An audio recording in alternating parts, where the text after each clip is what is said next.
दोस्तों नमस्कार, स्वागत है आपका हमारे स्टडी चैनल इंग्लिश गुरु में। दोस्तों मैं आपका दोस्त महेश कुमार चौधरी फिर से एक बुलंद आवाज के साथ पेश हूँ आपके सामने।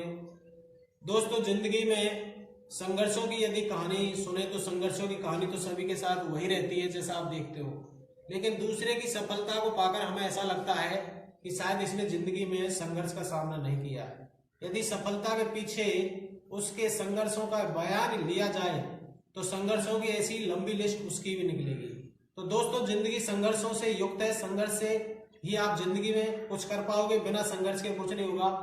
तो दोस्तों मैं आपके लिए अंग्रेजी से संबंधित जो लगातार रूप से कुछ सामग्री प्रदान कर रहा हूं, वो मेरी खुद की मेहनत से और मेरे संघर्ष से ही आपको प्रदान कर रहा हूं। तो दोस्तों मैं आपसे गुजारिश करना चाहूंगा, आपसे कहना चाहूंगा कि यदि आप इस चैनल पर नए हैं तो मेरे जज्बातों को और मेरे संघर्षों को इसी प्रकार आप लगातार रूप से सुनने के लिए इस चैनल को सब्सक्राइब करें, लाइक करें, शेयर करें, ताकि आप भी अपनी जिंदगी में संघर्षों की ऐसी कहानी बुन सकें। तो दोस्तों बिना कोई देरी के आइए शुरू करते हैं आज का टॉपिक। दोस्तों लास्ट वीडियो में मैंने आपको इंटेरोगेटिव्स के बारे में बात की थी, यानी अपन के जो क्वेश्चन वर्ड होते हैं उसमें अपन ने एक क्वेश्चन वर्ड के बारे में बात किया था, जिसमें मैंने बात की थी हु से संबंधित।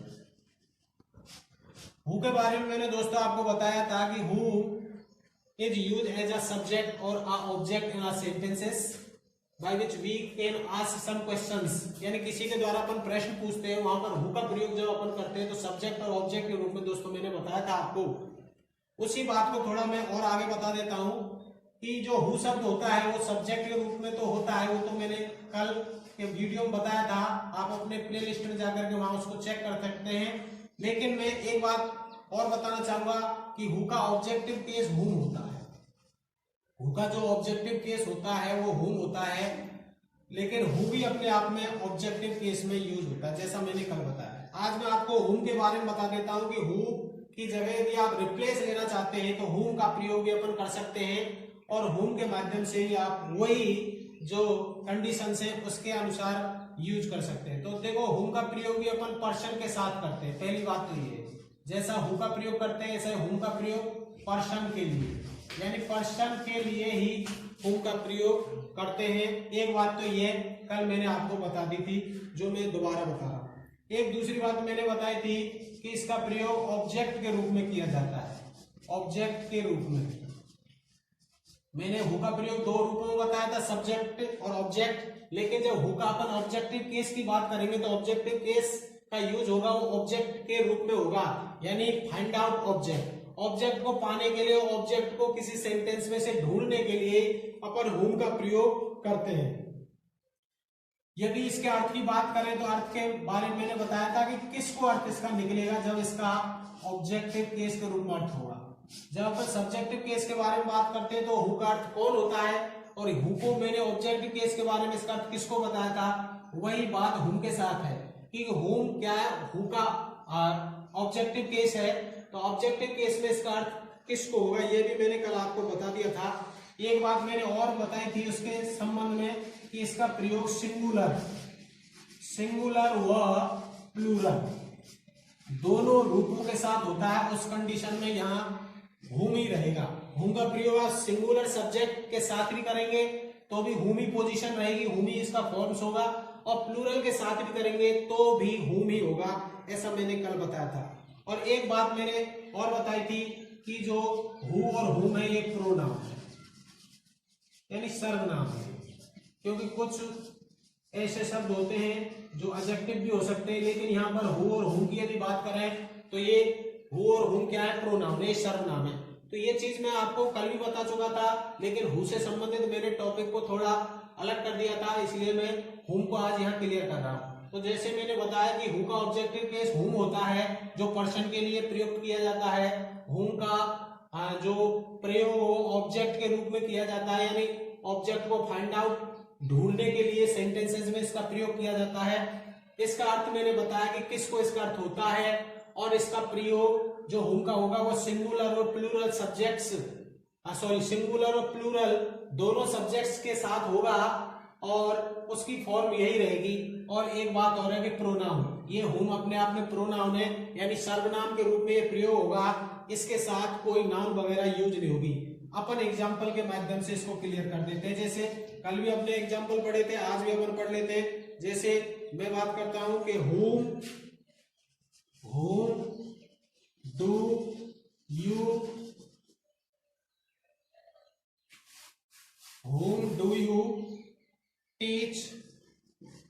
do you teach English। ये कोई सेंटेंसेस दोस्तों मैंने लिख दिया, whom do you teach English। तो यहां आप देख सकते हो कि whom क्या है, सबसे पहले इंटरोगेटिव वर्ड है, ये सबसे पहले प्रश्न बनाने का काम आ रहा है। तो whom do you teach English, इसमें यदि अपन लेवल लगाने की बात करें तो यहाँ पर ये यू सब तो सब्जेक्ट हो गया, और ये वर्ब हो गई हेल्पिंग वर्ब या ऑक्सिलरी वर्ब, और ये टीच क्या हो गया, ये मेन वर्ब हो गई। तो यहाँ आप देख सकते हो कि जो यू के साथ whom आ रहा है, यानी किसको अर्थ निकाल रहा है। whom do you teach English, आप इंग्लिश किसको पढ़ाते हो। तो किसको शब्द जो है, ये किसको शब्द है, ऑब्जेक्ट, यानी यहाँ पर जो whom का प्रयोग हुआ है वो ऑब्जेक्ट के रूप में हुआ है, ये मैं आपको बताना चाहता हूँ। यदि इसकी जगह अपन who का प्रयोग करना चाहते हैं तो who do you teach English बिल्कुल करेक्ट होगा। who का प्रयोग भी अपन इसके साथ कर सकते हैं, क्योंकि आजकल मॉडर्न इंग्लिश की बात करें तो whom का प्रयोग कम करते हैं। आप टेक्स्ट बुक वगैरह में भी देखेंगे तो whom के स्थान पर who का प्रयोग ज्यादा हो रहा है एज अ ऑब्जेक्ट। तो आप देख सकते हो कि whom do you teach English, आप इंग्लिश किसको पढ़ाते हो, ये भी ठीक है। और आप इसको ऐसा करना चाहते हो कि who do you teach English, कि आप इंग्लिश किसको पढ़ाते हो। तो बोथ आर करेक्ट, दोनों सही है, who का प्रयोग और whom का प्रयोग। अगला आप देख सकते हैं, जैसे मैं कहता हूं कि whom do you like, whom do you like, इसका मतलब है आप किसको पसंद करते हो। whom do you like, तो यहां आप देख सकते हो यू सब्जेक्ट है और ये वर्ब है और ये ऑक्सिलरी वर्ब है और ये क्या ऑब्जेक्ट, किसको, आप किसको पसंद करते हो, तुम किसको पसंद करते हो। तो किसको का अर्थ यदि निकल रहा है और सेंटेंस आपको दिख रहा है कि सेंटेंस का स्ट्रक्चर इस प्रकार है कि उसमें सबसे पहले क्वेश्चन वर्ड है और क्वेश्चन वर्ड के बाद यहाँ आप देख सकते हो ऑक्सिलरी वर्ब है, उसके बाद सब्जेक्ट और उसके बाद मेन वर्ब और अदर वर्ड्स है। तो इस प्रकार का यदि स्ट्रक्चर होता है तो वो स्ट्रक्चर ऑब्जेक्टिव केस में होगा, यानी ऑब्जेक्ट को फाइंड आउट करने के लिए होगा, उसका अर्थ किसको होगा, ये आप क्लियर देख सकते हो। और अपन इसमें यदि सब्जेक्ट के बारे में, कि जैसे मैंने कल हु के बारे में कहा, जैसे हुम आएगा तो आप क्लियर देख सकते हो कि हुम तो निश्चित रूप से हु का ऑब्जेक्टिव केस है, लेकिन मैं इसकी जगह हु का प्रयोग भी कर सकता हूँ, यहाँ भी हु का प्रयोग कर सकता हूँ। तो हु डू यू लाइक, यानी आप किसको पसंद करते हो, तो यहाँ भी हु का अर्थ क्या होगा, यहाँ भी हु का अर्थ किसको निकलेगा। लेकिन यहाँ पर किसको अर्थ क्यों निकलेगा, इसका स्ट्रक्चर आप देखना पड़ेगा कि आप स्ट्रक्चर किसको फॉलो कर रहे हो। उस स्ट्रक्चर के अकॉर्डिंग आप देख सकते हो कि WH वर्ड या question word plus helping word plus subject plus main verb और अदर वर्ड्स, इस प्रकार का स्ट्रक्चर यदि आप फॉलो करते हैं तो निश्चित रूप से आपको ऑब्जेक्टिव केस का जो मीनिंग है वही लगाना पड़ेगा। यदि आप कौन अर्थ लगाएंगे तो आपका गड़बड़ हो जाएगा। तो इस प्रकार सेंटेंसेस आप देख सकते हैं ताकि आप क्लियर कर सके अपने टॉपिक को, अपनी भाषा पर आप कंट्रोल कर सके और अपनी भाषा को अच्छी तरह से आप किसी के सामने व्यक्त कर सकें, इसलिए क्लियरेंस होना जरूरी है। एक सेंटेंस और दूंगा मैं आपको, उसमें ये होगा जैसे whom have you invited, whom have you invited। अब यहाँ आप देख सकते हो कि whom माने किसको, have you माने आप, invited माने आमंत्रित कर चुके, यानी आपने किस किस को निमंत्रण दे दिया है, ऐसा इसका अर्थ है। यहाँ भी आप देख सकते हो whom शब्द है जो क्या है, ऑब्जेक्ट है, क्योंकि इसका अर्थ किसको निकल रहा है। और यहाँ पर यू शब्द देख सकते हैं तो ये सब्जेक्ट है, तो यहाँ आप हु का प्रयोग भी कर सकते हैं, ये भी आप कर सकते हैं कि हु हैव यू इनवाइटेड। और आप देख सकते हो who use as a object और हु का प्रयोग भी क्या होगा, किसको होगा, ये निश्चित रूप से आप देख सकते हो, क्योंकि आप स्ट्रक्चर को फॉलो कौन से को कर रहे हो उसी के अनुसार आप देख सकते हो। अगली बात मैं आपसे कहना चाहूंगा कि जैसे एक एग्जांपल और देता हूं मैं आपके लिए, जिससे आपका बिल्कुल टॉपिक क्लियर हो जाए। जैसे मैं कहता हूं कि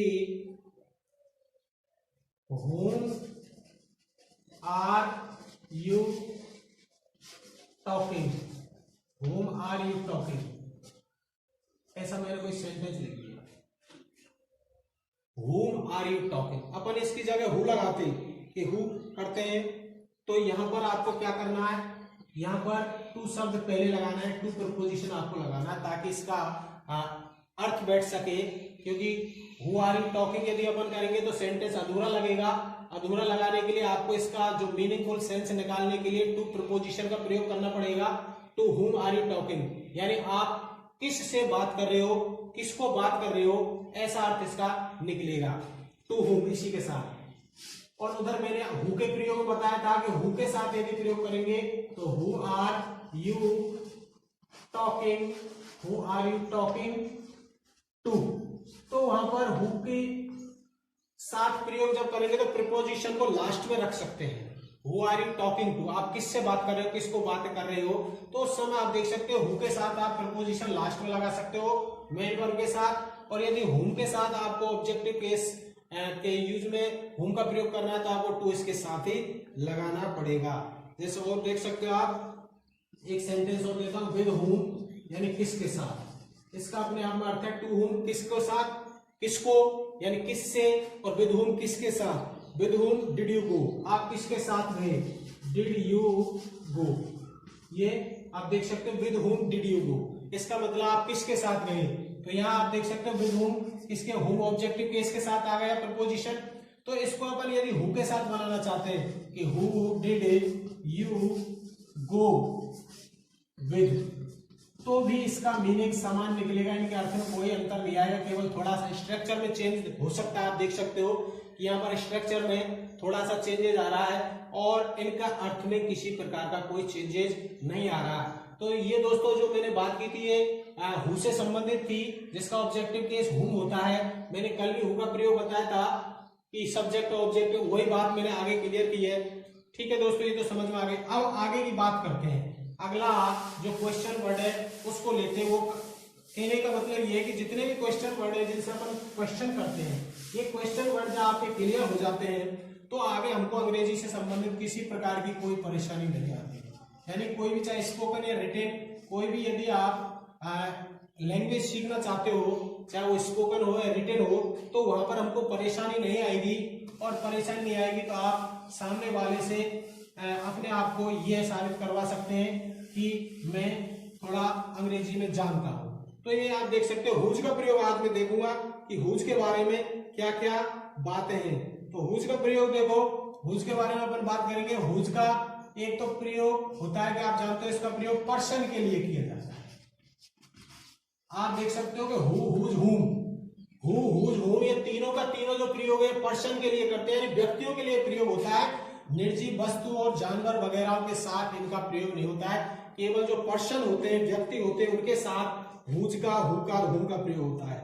एक दूसरी बात, काफी इंपॉर्टेंट बात वह है कि जो हुज का प्रयोग होगा वो प्रोनाउन, प्रोनाउन और एडजेक्टिव, यानी प्रोनाउन के साथ तो होता ही आपको पता है प्रोनाउन के रूप में, लेकिन एडजेक्टिव का भी काम करेगा। प्रोनाउन एडजेक्टिव के रूप में काम करता है। जैसे आपने हु और हुम दो पढ़े, हु और हुम का प्रयोग किस रूप में हुआ था, प्रोनाउन के रूप में। तो हुज का प्रयोग भी प्रोनाउन के रूप में होगा, लेकिन साथ में एडजेक्टिव के रूप में भी काम आएगा। जब सेंटेंस में आएगा, ये अपने साथ कुछ नाउन वगैरह भी लेते हैं, इसलिए इसका प्रयोग प्रोनाउन और एडजेक्टिव के साथ किया जाता है। एक बात मुख्य चीज ये है कि ये अपने आप में पोजीशन बताता है। POSSESSION, पोजीशन का मतलब होता है अधिकार, अधिकार का मतलब होता है स्वामित्व, यानी ये अपने आप में अधिकार बताता है। ये ऐसा शब्द है हुज जो अपने साथ इस चीज को लेता है कि उसमें मेरा अधिकार है, उसमें मेरा हक है, वहां मेरा स्वामित्व है। तो ये इंपॉर्टेंट चीज है कि पोजीशन के बारे में भी बताता है। पोजीशन भी यहाँ ये अपने द्वारा साथ में लेता है, इस चीज को आप देख सकते हो। और एक बात ये है, जैसे मैंने बताया था कि to find out subject and object. जैसा आपने देखा कि हु शब्द मैंने बताया था कि ये भी क्या सब्जेक्ट और ऑब्जेक्ट को फाइंड आउट करता है। सब्जेक्ट ऑब्जेक्ट को फाइंड आउट करने का मतलब यह है कि सब्जेक्ट को ढूंढने के लिए काम आता है, तो सब्जेक्ट के बारे में, और ऑब्जेक्ट को ढूंढने के काम आता है वो ऑब्जेक्ट के रूप में। तो जो काम हु और हुज कर रहे, सॉरी हु और हुम कर रहे थे, उसी काम को हुज भी करेगा, यानी सब्जेक्ट और ऑब्जेक्ट दोनों के रूप में ये हुज का प्रयोग होगा। ये भी बात इसकी काफी इंपॉर्टेंट है। और एक बात जो इंपॉर्टेंट है वो ये है कि इसका जो अर्थ निकलेगा वो किसका अर्थ निकलेगा, किसका, किसका, किसकी, किसकी, ये तीनों अर्थ हो सकते हैं। आप देख सकते हो हु का अर्थ जब सब्जेक्ट रूप में होता है तो कौन होता है, मैंने बताया जब हु का ऑब्जेक्ट में होता है तो किसको होता है, और हुम का अर्थ भी किसको होता है, और हुज का प्रयोग भी मैंने बताया इसका अर्थ किसका होगा, चाहे वो सब्जेक्ट के रूप में हो या ऑब्जेक्ट के रूप में हो, चाहे प्रोनाउन के रूप में या एडजेक्टिव के रूप में हो, दोनों रूपों में इसका जो अर्थ होगा वो किसका होगा, ये भी आपको अच्छी तरह से।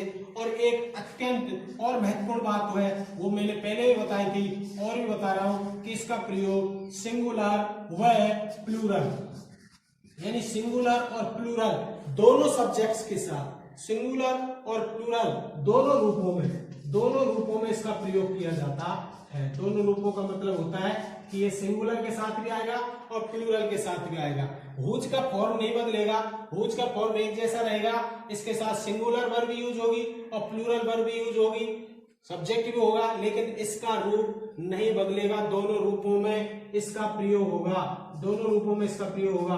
तो दोस्तों आप देख सकते हो कि मैं हुज से संबंधित आपको जानकारी दे रहा हूं कि हुज जो क्वेश्चन वर्ड है, हुज जो प्रोनाउन है, उस प्रोनाउन का प्रयोग कैसे करते हैं एक सेंटेंस के अंदर, और सेंटेंस का स्ट्रक्चर किस प्रकार का होता है, ताकि हम समझ सकें, ताकि हम ये क्लियर कर सकें कि जब अपन कोई किताब वगैरह पढ़ते हैं, कहीं से कोई समाचार पढ़ते हैं, तो वहां पर हमको कंफ्यूजन ना हो।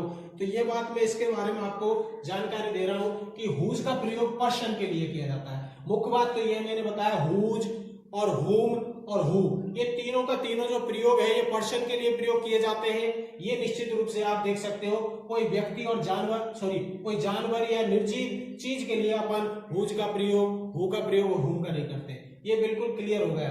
अगली बात मैंने बताई कि हुज का प्रयोग प्रोनाउन और एडजेक्टिव दोनों रूपों में किया जाता है, यानी हुज जो हुआ और वो प्रोनाउन के रूप में काम करेगा, जैसे हु भी कर रहा है, हुम भी कर रहा है प्रोनाउन के रूप में, उसी प्रकार हुज का काम भी प्रोनाउन का होगा, लेकिन इसके साथ साथ ये एडजेक्टिव यानी विशेषण के रूप में भी काम आएगा। ये काफी अच्छी बात है। तो हुज प्रोनाउन और एडजेक्टिव दोनों रूपों में काम आएगा। जैसा आप देख सकते हो हु और हुम, ये केवल pronoun, only pronoun, but whose का प्रयोग प्रोनाउन और एडजेक्टिव के रूप में किया जाएगा। अब इसको एग्जांपल के माध्यम से समझाऊंगा मैं बाद में। उससे पहले और अपन ने बात की थी कि इसका प्रयोग पोजीशन, जी हाँ आप देख सकते हो हुज अपने आप में अधिकार बताता है, अपना हक बताता है कि इससे हमें पता है कि अमुक चीज पर हमारा हक है। तो ये जो पोजीशन वाला जो इसका मुख्य फॉर्मूला है, यानी अधिकार हक बताता है, वो भी इसके अंदर अर्थ समाहित होता है। अगली बात यह है कि to find out subject and object, जैसे मैंने हु और हुम के बारे में लास्ट वीडियो में बताया था कि सब्जेक्ट और ऑब्जेक्ट को ढूंढने के लिए, यानी ये क्लियर करने के लिए कि अमुक शब्द जो है हु, वो जब सब्जेक्ट रूप में काम आएगा वहां पर सब्जेक्ट होना चाहिए, और अमुक शब्द ऑब्जेक्ट आना चाहिए, उस जगह हुम का प्रयोग या हु का प्रयोग हो रहा है। इस चीज को फाइंड आउट करने के लिए हुज का प्रयोग भी करते हैं। इस चीज को आप देख सकते हो। और एक अच्छी जो बात है वो यह है कि इसका अर्थ किसका होगा, यानी किसका, किसकी, किसके, ऐसे अर्थ निकल सकते हैं सिंगुलर प्लूरल के हिसाब से आप देख सकते हो। और एक जो अच्छी बात है वो ये है कि सिंगुलर और प्लूरल दोनों रूपों में इसका प्रयोग होगा, जबकि इसका जो फॉर्म होगा वो हुज ही होगा। जैसा मैंने आपको पहले बताया था कि हु का प्रयोग भी सिंगुलर और प्लूरल दोनों रूपों में होता है और हुम का भी होता है, लेकिन उसका जो रूप होगा वो एक जैसा ही होगा, रूप में किसी प्रकार का कोई अंतर नहीं होगा। तो दोस्तों आशा करता हूँ कि ये चीज आपके दिमाग में क्लियर हो गई होगी। अब आगे बात करता हूँ कि इनके एग्जाम्पल के माध्यम से हम समझते हैं ताकि हमारा टॉपिक क्लियर हो जाए। तो दोस्तों किसी भी चीज को यदि हम अच्छे मन से पढ़ते हैं तो निश्चित रूप से उस चीज में अपन पाते हैं, सफल होते हैं। तो अब इसमें देख सकते हो, सबसे पहले मैं बात करूंगा कि हुज का जो प्रयोग है वो सब्जेक्ट के रूप में कैसे होता है। हुज सब्जेक्ट के रूप में, तो दोस्तों देखो हुज का प्रयोग कर्ता के रूप में कैसे होता है, हुज सब्जेक्ट के रूप में कैसे आता है एक सेंटेंस के अंदर, उस चीज को अपन देख रहे हैं। तो आप देख सकते हो, जैसे मैं कहता हूं एक सेंटेंस आपके लिए दे रहा हूं, इजी एग्जांपल फॉर ग्रेसिया, जैसे हुज, मैंने सेंटेंस लिख दिया, हुज हॉर्स, HORSE, और बोन, हुज हॉर्स बोन। इसका मतलब आप देख सकते हो किसका घोड़ा जीता, यानी हुज हॉर्स वोन, किसका घोड़ा जीता। यहाँ पर यदि आप इसमें लेबल लगाने की बात करते हैं तो देखो ये हॉर्स है, ये तो नाउन है और नाउन की जो विशेषता बताता है वो एडजेक्टिव होता है, यानी यहाँ पर हुज का प्रयोग हुआ है वो विशेषण के रूप में हुआ है। ये चीज आप देख सकते हो कि हुज हॉर्स वोन, और यहाँ पर ये वर्ब है। एक चीज ये भी देख सकते हो कि यहाँ पर हुज हॉर्स है वो अपने आप में क्या है, वो अपने आप में सब्जेक्ट है। आप देख सकते हो कि जो हुज का प्रयोग हुआ है वो इस जो सेंटेंस है इसमें सब्जेक्ट के रूप में आया है, क्योंकि हुज हॉर्स ये पूरा का पूरा सब्जेक्ट है और बोन ये वर्ब है। तो सब्जेक्ट, वर्ब और ऑब्जेक्ट इसके सिस्टम के अनुसार, स्ट्रक्चर के अनुसार जो सेंटेंस स्ट्रक्चर होंगे, सेंटेंस का फॉर्मूला होगा, वहां आप देख सकते हो हुज का प्रयोग किस रूप में होगा, वो निश्चित रूप से सब्जेक्ट के रूप में होगा। एक उदाहरण के द्वारा और समझाता हूं मैं। जैसे मैं कहता हूं कि हुज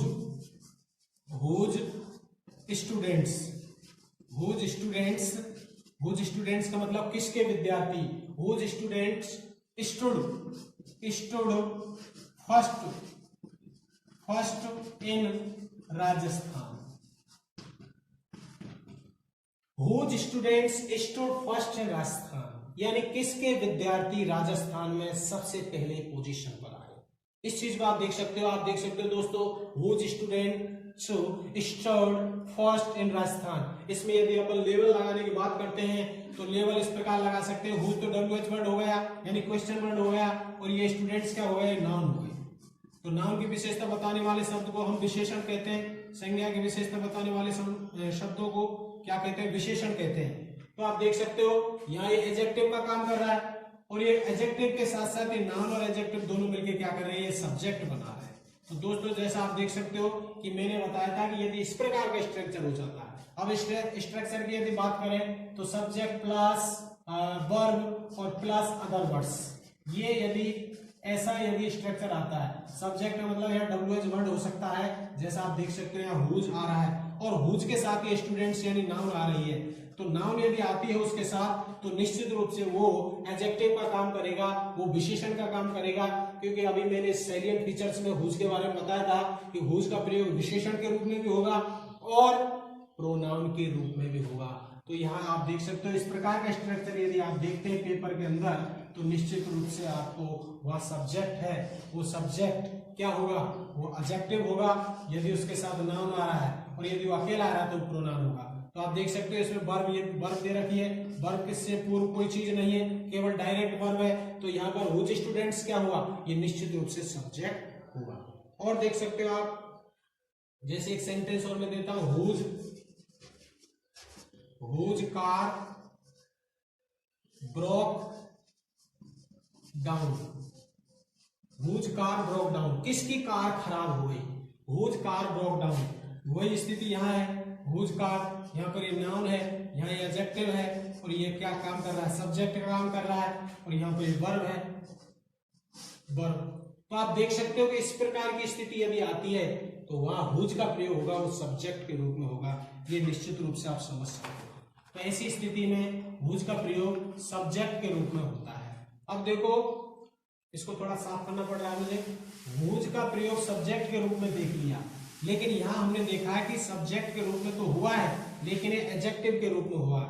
अब इसको प्रोनाउन के रूप में कैसे करें, तो प्रोनाउन के रूप में देखो कैसे करेंगे। प्रोनाउन के रूप में अपन कह सकते हैं, जैसे मैं कहता हूं कि हुज इज दिस बुक, ये कर दिया मैंने, whose is this book. Whose माने किसकी, इज माने है, दिस बुक माने यह पुस्तक। हुज इज दिस बुक, ये पुस्तक किसकी है। आप इसको ऐसे भी देख सकते हो और इसको ऐसे भी कर सकते हो, हुज इज दिस, यह किसकी है, इतना भी रह सकता है, हुज इज दिस। तो यहाँ पर हुज का प्रयोग आप देख सकते हो, हुज क्या है, ये सब्जेक्ट है अपने आप में और सब्जेक्ट भी है, लेकिन ये अकेला आ रहा है इसलिए प्रोनाउन, अकेला आ रहा है इसलिए प्रोनाउन है, यानी सर्वनाम के रूप में आ रहा है। और ये चीज क्या है, ये वर्ब है, ये लिंकिंग वर्ब है, इसको अपन लिंकिंग वर्ब कहेंगे। और दिस बुक क्या है, ये कॉम्प्लीमेंट हो गया। तो आप देख सकते हो कि प्रोनाउन के रूप में जब इसका प्रयोग होगा, जब ये अकेला आएगा तो ये सब्जेक्ट प्रोनाउन के रूप में आएगा, उसके बाद वर्ब आएगी, उसके बाद कॉम्प्लीमेंट आएगा। इस चीज को आप देख सकते हो। और देख सकते हो हुज कार इज दिस, चाहे दैट कर लेते, चलो हुज कार इज दैट, वह कार किसकी है, whose car is that, car को हटाना पड़ेगा, हुज इज दैट कार, ऐसे करना पड़ेगा। हुज देखो ये प्रोनाउन हो गया, यदि कार को लगाएंगे तो एडजेक्टिव काम करेगा, यदि कार को मैंने उधर कर दिया तो क्या हो गया, प्रोनाउन हो गया, और ये सब्जेक्ट है, सब्जेक्ट, और यहां पर ये लिंकिंग वर्ब है, और यहां पर ये कॉम्प्लीमेंट। तो आप देख सकते हो कि इस प्रकार का स्ट्रक्चर यदि आ जाता है, यानी बी फॉर्म जो हमारी होती है जेमर बोजवर, उनके साथ हमेशा कॉम्प्लीमेंट आता है, और कॉम्प्लीमेंट नाउन, प्रोनाउन, एडजेक्टिव कुछ भी हो सकता है। तो इस चीज को आप देख सकते हो, प्रोपोजिशन भी आ सकता है, एडवर्ब भी आ सकता है। तो इस प्रकार की स्थिति यदि आ जाती है तो वहां पर हुज का प्रयोग प्रोनाउन के रूप में होता है, जैसा आप समझ सकते हो। और देख सकते हो हुज आर दीज,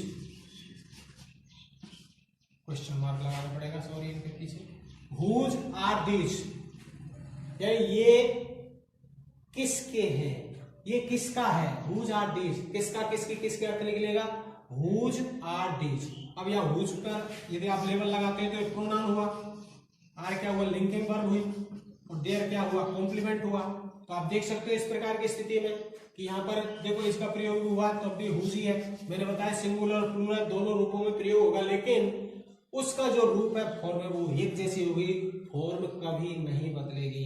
इस चीज को आप, तो दोस्तों ये क्लियर हो गया होगा कि हुज का प्रयोग सब्जेक्ट के रूप में कैसे करते हैं, और सब्जेक्ट में एडजेक्टिव होता है तब कैसा उसका रूप होता है, और प्रोनाउन होता है तब इसका कैसा रूप होता है।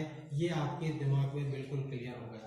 अब देखते हैं हुज का प्रयोग ऑब्जेक्ट के रूप में कैसे होता है सेंटेंस के अंदर, यानी सब्जेक्ट के रूप में तो हमने देख लिया कि सब्जेक्ट के रूप में जो होता है हुज का प्रयोग वो दो रूपों में होता है, एक प्रोनाउन और एडजेक्टिव रूप में। अब हुज का प्रयोग हुज एज ऑब्जेक्ट, यानी ऑब्जेक्ट के रूप में कैसे आता है इन अ सेंटेंस।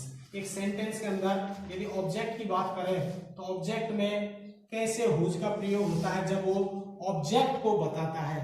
तो ऑब्जेक्ट के रूप में हम देख सकते हैं कि ऑब्जेक्ट में क्या होगा, तो ऑब्जेक्ट में देखो जैसे एग्जांपल है whose umbrella, UMBRELLA, whose umbrella, ये है did you borrow, did you borrow, BORRO, ये कोई सेंटेंस है माना हुज अम्ब्रेला, UMBRELLA। तो देखो यहाँ पर आप देख सकते हो हुज अम्ब्रेला यानी किसका छाता, तो हुज शब्द क्या है, यानी अम्ब्रेला के साथ आया तो अम्ब्रेला नाम हुआ, और हुज क्या हुआ, एडजेक्टिव हुआ।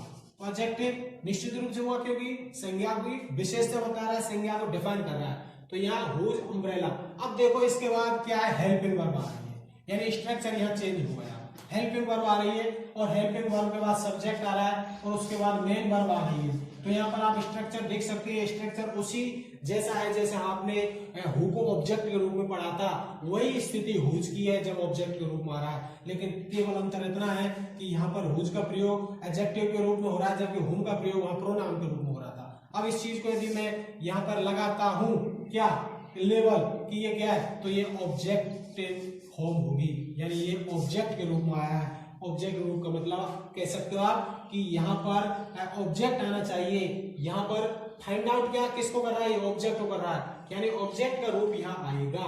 तो आप निश्चित रूप से देख सकते हो ये एडजेक्टिव का काम कर रहा है, नाउन आ रही है इसके साथ, और काम किसका कर रहा है, ऑब्जेक्ट का। तो हुज का प्रयोग ऑब्जेक्ट के रूप में कैसे होगा, तो इसका स्ट्रक्चर इस प्रकार चेंज हो जाएगा। स्ट्रक्चर कैसे बन गया इसका, जैसे WH वर्ड ये आएगा, उसके बाद हेल्पिंग वर्ब आएगी, हेल्पिंग वर्ब के बाद सब्जेक्ट आएगा, और सब्जेक्ट के बाद मेन वर्ब आएगी, और मेन वर्ब के बाद अदर वर्ड्स आएंगे। तो इस प्रकार का स्ट्रक्चर यदि बन जाता है तो निश्चित रूप से आप कहीं भी देख सकते हो कि उस WH वर्ड का प्रयोग किसके रूप में हो रहा है, ऑब्जेक्ट के रूप में हो रहा है। ये आप निश्चित रूप से देख सकते हो। एक सेंटेंस और बताता हूं मैं, जैसे हुज फादर, हुज फादर किसका पिता, यानी किसके पिताजी से, did you talk to, did you talk, whose father did you talk to, यानी किसके पिताजी से आपने बात की थी। हुज फादर किसके पिताजी से, यहाँ आप पोजीशन देख सकते हो, यानी स्वामित्व पिताजी का इसके साथ, हुज फादर किसके पिताजी से, डिड यू टॉक टू आपने बात की थी। तो आप देख सकते हो इस पर लेबल लगाते हैं तो फादर शब्द तो नाउन हो गया और ये हुज शब्द है ये एडजेक्टिव हो गया और ये दोनों चीज ये क्या हो ऑब्जेक्ट हो गई, क्योंकि ऑब्जेक्ट को फाइंड आउट करने के लिए ये हुज फादर आया है। यहाँ पर आप देख सकते हैं हेल्पिंग वर्ब का काम कर रहा है, यहाँ पर आप देख सकते हैं सब्जेक्ट है और यहाँ पर ये मेन वर्ब का काम कर रहा है। तो ऐसी स्थिति यदि आपको नजर आती है तो निश्चित रूप आप देख सकते हैं कि वो ऑब्जेक्ट के रूप में आएगा, क्योंकि इस प्रकार का स्ट्रक्चर जब बनता है तो निश्चित रूप से उसके साथ क्या आएगा, उसके साथ ऑब्जेक्ट का रूप आएगा। इस चीज को आप क्लियर कर सकते हो। एक और एग्जांपल से आपको स्पष्ट कर देना चाहता हूं कि ये फाइनली ऑब्जेक्ट के रूप में प्रयोग होता है। वैसे आपकी समझ में आ गया होगा, इसे आशा करता हूं मैं कि ये क्या है, लेकिन फिर भी एक जैसे मैंने एक एग्जांपल लिख दिया easy whose pen did you borrow, BORROW, whose pen did you borrow in the exam hall. ऐसा कोई मैंने सेंटेंस लिख दिया बना। इस चीज को आप देख सकते हो, इसका स्ट्रक्चर वही फॉलो कर रहा है जो अभी मैंने बताया था। हुज पेन का मतलब आप देख सकते हो, ये पेन तो नाउन हो गया, हुज शब्द क्या हो गया एडजेक्टिव हो गया। तो एडजेक्टिव और नाउन दोनों मिलकर किसका काम कर रहे हैं, ऑब्जेक्ट को फाइंड आउट कर रहे हैं। अब इधर आप देख सकते हो डिड क्या है वर्ब, ये क्या है सब्जेक्ट, ये क्या है मेन वर्ब और अदर वर्ड्स। तो आप इस प्रकार की स्थिति में देख सकते हो कि यदि इस प्रकार की स्थिति जब भी आपको मिलेगी तो निश्चित रूप से आप उस स्थिति में ऑब्जेक्ट के रूप में आप हुज का प्रयोग करेंगे। और जैसे मैंने इससे पहले बताई थी तो उस समय आप देख सकते हो ये पोजीशन नहीं आएगी, ये पोजीशन नहीं आएगी, क्योंकि हुज और हुज पेन का प्रयोग हुज पेन ड्रॉप्ड, ऐसे मैंने बता दिया dropped somewhere, whose pen dropped somewhere, ये सेंटेंस मैंने बोल दिया। हुज पेन माने किसी का पेन, किसका पेन, ड्रॉप्ड माने गिर गया समवेयर, कहीं किसी का पेन गिर गया। यहां आप देख सकते हो ड्रॉप क्या डायरेक्ट वर्ब आ है और यहां पर ये क्या है सब्जेक्ट, क्योंकि वर्ब के लिए किसकी जरूरत है सब्जेक्ट। यहाँ पर सब्जेक्ट नहीं है तो ऐसा कोई सेंटेंस नहीं हो सकता जो बिना सब्जेक्ट के आए। तो सब्जेक्ट तो आपको बताना पड़ेगा कुछ ना कुछ। तो यहाँ सब्जेक्ट को फाइंड आउट करने के लिए हुज पेन आया, अरे हुज अकेला आता तो यहाँ ये प्रोनाउन का काम करता, और यह आया किसके साथ, पेन के साथ यानी नाउन के साथ, तो ये क्या एडजेक्टिव का काम कर रहा है। तो इस चीज को आप देख सकते हो कि ऐसी स्थिति यदि होती है तो आप देख सकते हो सब्जेक्ट का काम करेगा क्या WH वर्ड, और यदि इस प्रकार का स्ट्रक्चर आता है तो वहां पर वो ऑब्जेक्ट का काम करेगा। तो दोस्तों मैं यही जानकारी आपको देने वाला था कि हु, हुज और हुम, ये तीनों जो क्वेश्चन वर्ड है इंटरोगेटिव्स हैं, इनका प्रयोग पर्सन के लिए करते हैं और प्रोनाउन और एडजेक्टिव के रूप में जैसा मैंने अभी यूज बताया इनका ऐसा करते हैं। इस चीज को आप अच्छी तरह से पूरा वीडियो देखें, पूरा वीडियो देख के ही आप इस चीज को कंफर्म करें कि वास्तव में बात क्या है। और बच्चों को अवश्य बताएं जो 10वीं 8वीं 12वीं तक के जो बच्चे जो अभी तैयार हो रहे हैं जिंदगी के जीने के लिए, यानी जिंदगी का स्टेज उसका प्रारंभ हो रहा है उसको जीने के लिए, तो उनको अवश्य बताएं ताकि उनका टॉपिक क्लियर हो सके। तो दोस्तों यही मेरी आशा है कि मेरे द्वारा जो ये सामग्री आपको दी जा रही है, आशा करता हूँ आपको पसंद आएगी। थैंक यू दोस्तों।